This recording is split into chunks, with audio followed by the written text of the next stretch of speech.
आज मुझे खुशी है कहते हुए, और मैं अपने प्रधानमंत्री श्रीमान नरेंद्र मोदी जी का अभिनंदन करना चाहता हूं, धन्यवाद देना चाहता हूं। स्वामित्व योजना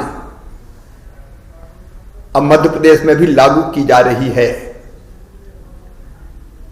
गांव में जो मेरे भाई और बहन रहते हैं, उनकी कृषि भूमि के तो खसरे और नक्शे होते हैं, उस पर स्वामित्व भी होता है, उससे वो लोन ले सकते हैं, भूस्वामी है वो। लेकिन ये अजीब बात थी कि आजादी के इतने वर्षों के बाद भी गांव में जिनके पास रहने की संपत्तियां थी, जमीन, मकान, उन भूमियों का आबादी की कोई सर्वेक्षण और अभिलेख का निर्माण कभी किया ही नहीं गया। और इस कारण जो ग्रामीण भाई बहनों को लाभ मिल सकता था अपनी संपत्ति का, वो लाभ कभी नहीं मिल पाया। किसी काम बड़ी बड़ी आवासीय संपत्ति उनके नहीं आ पाई। अभिलेख ना होने के कारण कई बार विवाद की स्थितियां बनती रही। ग्रामीण भारत की समस्या को हमारे प्रधानमंत्री जी ने ढंग से समझा और भारत के इतिहास में पहली बार यह फैसला किया गया हो, मोदी जी ने किया। हम भी पक्षधर थे कि जो उनकी गांव की आबादी है, ग्रामीण आबादी को उस आबादी की भूमि का मालिकाना हक दिया जाएगा, और इसी का नाम स्वामित्व योजना है। इस योजना के अंतर्गत संपूर्ण ग्रामीण आबादी क्षेत्र का सर्वे किया जाएगा, फिर अधिकार अभिलेख तैयार किया जाएगा और ग्रामीण जनता को उनके भूखंड पर मालिकाना हक प्रदान किया जाएगा। इसके परिणाम स्वरूप उन्हें स्वामित्व अभिलेख मिलेगा, दिया जाएगा।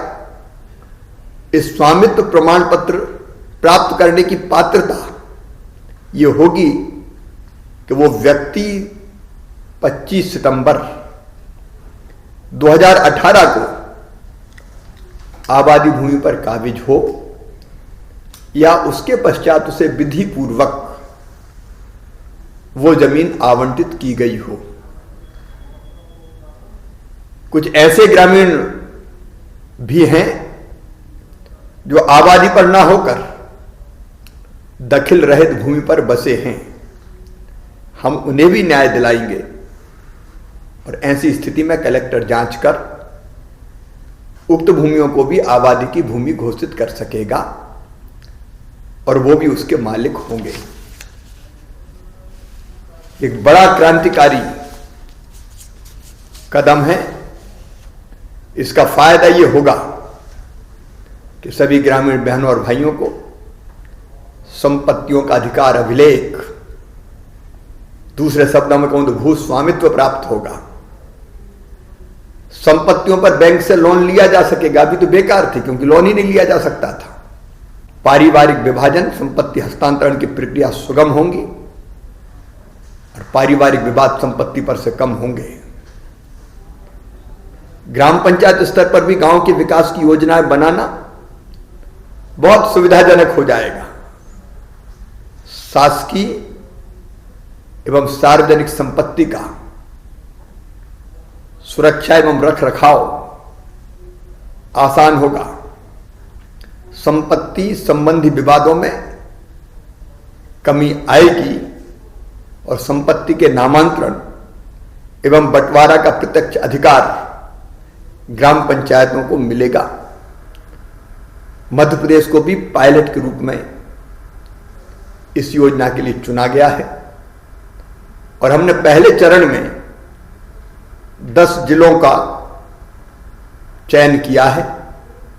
मुरैना, श्योपुर, सागर, शहडोल, खरगोन, विदिशा, भोपाल, सीहोर, हरदा और डिंडौरी। इस साल ये जिले लिए जाएंगे, शेष जिले आगामी वर्षों में लिए जाएंगे।